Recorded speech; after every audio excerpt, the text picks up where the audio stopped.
말씀의 제목은 충성, 성령의 7번째 열매입니다. 7번째 열매. 참조 말씀은 계시록 2장 10절. 네가 죽도록 충성하라. 내가 생명의 관을 주리라. 라는 말씀입니다. 샬롬. 샬롬이란 말이 제일 필요한 곳이 어딜까요? 강압적으로 모든 것이 강요되는 곳에 샬롬이란 말이 필요합니다. 강압적인 것이 어디서 가장 많이 작동되냐 하면 직장일 수도 있겠지만 우리나라 사회 체제는 군대입니다. 군대는 명령에 의해서 유지가 되죠. 요즘은 좋은 군대다 그래가지고 거의 좀 희박하게 합니다만은 그래도 군율에 의해서 군율은 사회법보다 강조가 되죠. 그래서 군대에서 요구되는 충성, 그리고 교회에서 요구되는 충성 다를까? 같은가 오늘 살펴보기 바랍니다.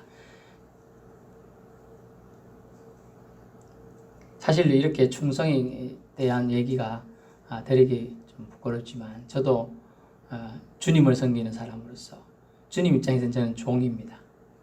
종은 마땅히 할 바가 충성이죠. 그 충성에 대해서 살펴보는 것이죠. 우리나라는 남북한 간에 갈라져 있는 분단이 현실입니다. 그러다 보니 상호간 군대를 배치하고 대치 중입니다. 군인만큼 충성이 요구되는 직업도 없습니다. 그래서 예전에 군대에서 축구를 하게 되면 만약 연대장님이 축구를 선수한다. 그러면 연대장님이 공을 몰고 가면 싹 모세의 기적처럼 싹 길이 트입니다. 혼자 막 공을 차고 갈 수 있게.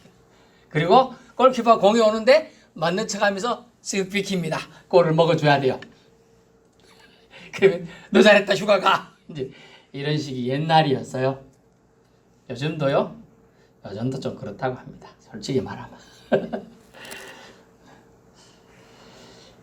군대에서 가장 많이 사용되는 경례 구호가 충성이에요. 충성. 이 충성이란 한자 예전에 한번 설명드렸는데 가운데 마음 가운데 두 자리 잡게 하는 것 또는 마음 정중앙 이런 표현이죠. 그게 충성 충자예요. 또 성자는 어떠냐? 이룰 성자에다가 왼쪽 부분에 말씀이 있어요. 말씀 은자가 들어갑니다. 결국 말씀을 이루는 거. 말씀이 떨어졌다. 마음 한가운데 말씀을 두고 실행한다는 의미가 들어가겠습니다. 명령이 실천이 되도록 하겠다는 뜻이죠. 충성이란 말은 당신이 뭐라고 말하든 나는 충성. 그래서 예전에 제가 군생활 할 때 얘기 한 가지 드리면 참 황당한 명령을 우리 선임 상사가 했어요. 나이가 한 40 중반 정도 됐는데 뭘 요구를 했느냐? 일병 땡땡 불러. 저는 그때 상병인데 그래갖고 저한테 시키면 안 될 것 같은 이유가 있어요. 저는 이제 기독 신자라는 걸 다 알고 있고 대대장님도 신임하는 사람이라 그런 거 시키면 안 되는 느낌이 왔나 봐요. 제가 가끔 설교도 하고 들었으니까 저 밑에 일병을 부르는데 걔도 제가 이제 세례를 받게 다 해주고 사역일을 해서 전도해가지고 세례 받고 다 해고 신앙생활 하고 있어. 부르더니 땡땡 일병 니 아까 하나 만들어봐. 니 아까가 뭐예요? 손수레죠? 그러면 재료를 줘야 되잖아요. 재료 한 개도 안 주고 만들어봐. 그럼 어찌 만들어요? 재료를 훔쳐와라는 얘기예요. 물론 30년 전 얘기입니다만은 제가 할 때니까 제가 그걸 듣고 황당했습니다. 그러더니 밤 3, 4일을 끙끙 앓더라고 애가. 그러더니 2명 뒤돌다고 더 들고 가 진짜 재료 훔치러 가. 그걸 제가 보고 속이 탔습니다. 그래서 대제장도 믿는 사람이었어요. 그래서 일러 바치려 하다가 제가 일러 주진 않았는데 군대가 원래 그렇다는 말이 무슨 말이냐 하면 군대는 위치 이동이라는 단어를 써요. 위치 이동. 그 재료가 바깥에 있었는데 내 안으로 데리고 왔다. 자기 잘못 아니다. 그게 충성이라는 거야. 참 말이 안 되는데 그게 안 하면 속된 말로 뺑뺑이를 돌립니다. 연병장이 있어요. 그게 도는 한 400m짜리를 하루 종일 아침 먹기 전부터 이제 점호하고 그것부터 시작합니다. 남들 차력 경례할 때 자기 계속 돌고 있는 거예요. 근데 군대에서 그런 거 알면서도 다 묵인을 해요. 희한하게. 하루 종일 도고 밤 9시에 점호할 때까지 돕니다. 얼마나 돌겠어요. 땡빛에서부터 군장 메고 속초에 내가 그러는데 그게 화가 들 뿐이면 내일도 돌아 하면 또 돌아야 돼요. 충성이라는 의미는 참 말도 안 되는 요구 같은데 그걸 실행한다는 의미가 그 단어에 들어갔어요. 엄청나게 어려운 단어예요. 충성이란 사실 경례구호가. 저는 그런 부조리를 보면서 참 이렇게 군대가 유지되고 있었다니 한탄을 했죠. 요즘엔 재료를 주고 만들려고 해도 사람들이 욕할 판에 재료도 하나 안 주고 훔쳐오는 걸 내가 언제 훔쳐오라 하더나. 훔쳐오란 말은 안 했지만 만들라 했다는 말은 재료도 안 주고 만들라는 건 훔쳐오든지 사오든지 이거예요. 네 개인도 들어가지고 참 부조리했던 때가 있었습니다. 성경에 근거해서 저는 이 충성이라는 것을 말씀드립니다. 하나님의 속성의 기준에 의해서 내 말이 즉 하나님 말씀이 나갔은즉 반드시 이루리라. 이게 충성입니다. 말씀은 곧 성체예요. 히브리어로 말씀의 단어가 뭐라고 했어요? 다바르. 말씀 그 자체란 뜻이에요. 예수님이 원래 말씀이십니다. 요한복음에서 예수님은 말씀이시다라고 얘기해주고 있습니다. 말씀은 그 자체란 뜻이에요. 예수 그리스도는 말씀이십니다. 예수 그리스도는 말씀을 이루시고자 예언대로 오시고 예언을 성취 즉 이루셨습니다. 가장 충성스러운 모습의 본을 우리에게 보여주십니다. 충성된 예로 여러분 열심히 밭에서 일하다가 온 종이 있습니다. 땀은 빨빨 흘리고 머리카락은 다 땀으로 얼룩졌고 허운 데가 묻어 있고 손발은 더럽습니다. 그런데 주인이 하는 말, 너 수고했으니 이제 집에 왔으니 좀 쉬라. 내가 저녁 차릴게. 이럴 주인 있습니까? 빨리 손 씻고 나서 빨리 저녁 챙겨갖고 와라. 이래 말하겠어요, 주인이. 어떤 주인이겠어요? 대부분 후자죠. 너 빨리 가서 저녁 차려갖고 와. 나 밥 좀 먹게 해라. 이게 보통 그렇다고 이제 다 차려놓고 이렇다 해서 종을 칭찬하겠습니까? 안 한다는 거예요, 원래. 종의 입장은 당연히 주인을 섬기는 거예요. 주인의 말을 실행하는 거예요. 근데 우리는 뭐냐? 조금만 더 하나님이 일을 뭐 자기가 했다든지 이러면 자만심이 그냥 턱을 찔러버려요. 그래가지고 조금만 또 안 알아주면 하나님 섭섭하다 그래요. 충성의 진실된 의미를 우리는 모르기 때문이죠. 예수님은 칭찬들로 이 땅에 오신 것이 아니지요. 아버지 하나님의 뜻을 신실하게 이루기 위해 오신 줄로 여러분 믿을 수 있기 바랍니다. 충성된 모습은 예수님을 통해 우리는 시금석, 모범을 삼아야 될 줄 압니다. 충성이라는 단어를 영어로 보니까 faithfulness예요.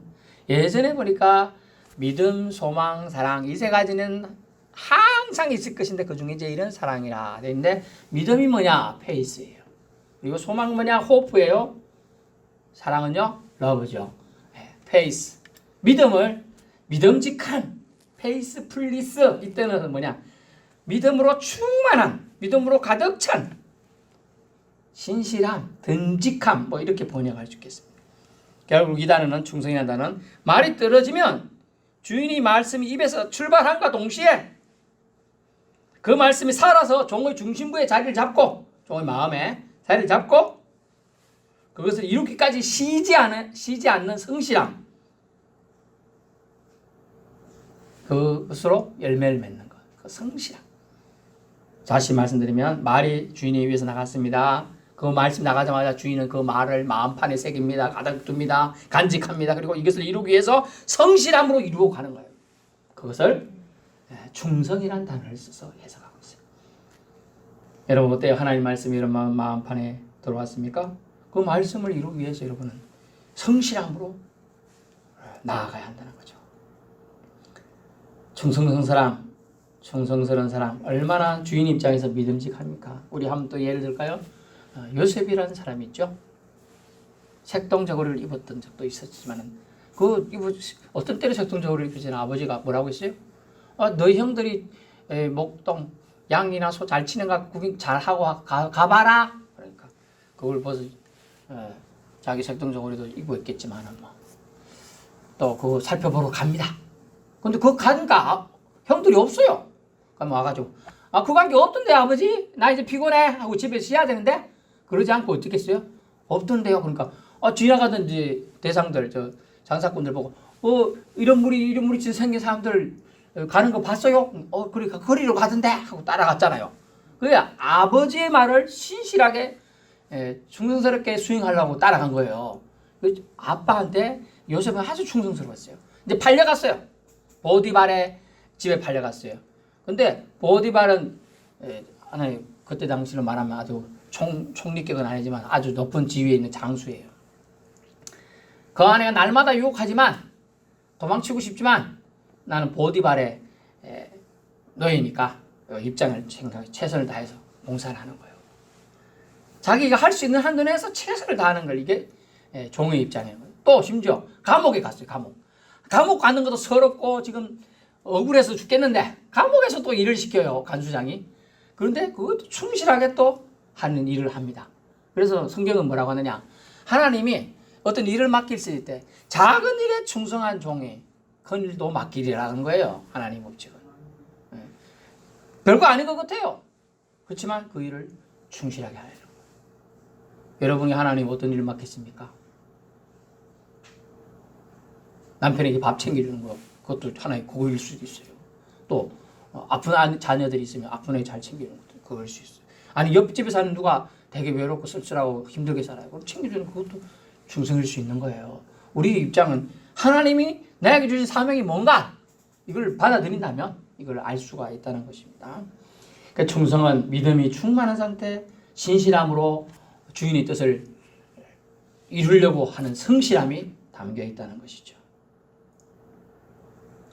믿는 자에 그래서 최고로 요구되는 것은 하나님 말씀이라면 궁금증이 있더라도 의심이 생기더라도 그것을 거절하지 않고 무조건 믿고 나가는 거예요. 무조건 믿고 나가는 거예요. 그래서 하나님 말씀이라면 믿는 자에게 요구되는 것은 일어나는 거예요. 바로 말씀 떨어졌죠? 일어나는 거예요. 일어난다는 성경 히브리다는 뜻은 뭐냐면 바로 움직인다는 뜻이에요. 얘야 숭늉 한 그릇 또 하라. 떨어가는 거예요. 지금 밤중에 떨어가라고요? 할 수도 있고 밥이 한 개도 없는데 숭늉이 갑자기 어디 있을까요? 이럴 할 수도 있잖아요. 근데 일어나 가는 거예요. 가보는 거예요. 있는지 없는지.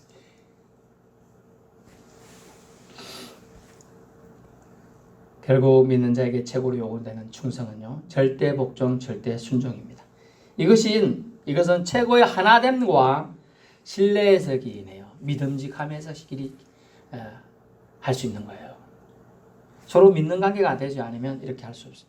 하나님을 믿으니 그 말을 신뢰하고 무조건적으로 실천하는 것입니다. 하나님 말씀을 믿으니까 그 말을 이루어질 걸 믿는 거죠. 하나님 말씀을 믿으니까. 그래서 네가 이것을 믿느냐?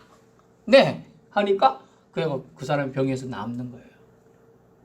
중풍배자를 메고 와서 4명의 친구가. 그래서 사람들이 너무 많아가지고 들어갈 수가 없는 거예요. 우리가 여러분 콩나물시루 같은 버스 잘 안 타보셨죠? 저 버스 타고도 하고 지하철도 이렇게 다리에 한 개 들고 열어가지고 가방 메고 이렇게 가본 적이 많아요. 출구대 그 시간에. 타본 사람은 콩나물시루 같은 사람을 알 수가 있어요. 그런 사람들은 느껴본 사람들은 알 수 있는 건데 관계가 뭐냐면 이런 신뢰하고 무조건 운전 하나님을 믿으니까 나는 한다는 거예요. 하나님을 믿으니까. 중풍병자 4명 메고 왔을 때 고쳐준다는 믿음이 친구들이 있었어요. 그 중풍병자는 정신없어요.